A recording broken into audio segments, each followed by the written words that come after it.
pesos only and 1,000 out of 1,000 talaga to guys. Parang kasing mas malaki pa ata to sa braso ko at sobrang sarap.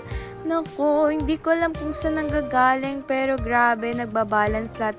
Sweetness, yung coconut, ay grabe. Pero ang perfect talaga at talagang umabot pa to hanggang kinabukasan pang breakfast pa sis. Nako, kailangan nyo panoorin yung food review ko sa drinks nila. So ayan na, please like, share, and follow. Bye! Hi guys! And welcome back sa part 2 ng ating brand and this is located in Festival Mall.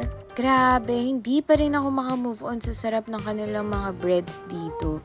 And of course, kailangan natin tikman yung kanilang mga drinks. Yung una nating in-order is yung crema latte, 138 pesos only guys. Nako, perfect. 1,000 out of 1,000 talaga to. Sobrang sarap. This is made of espresso coffee mix with house blend crema syrup.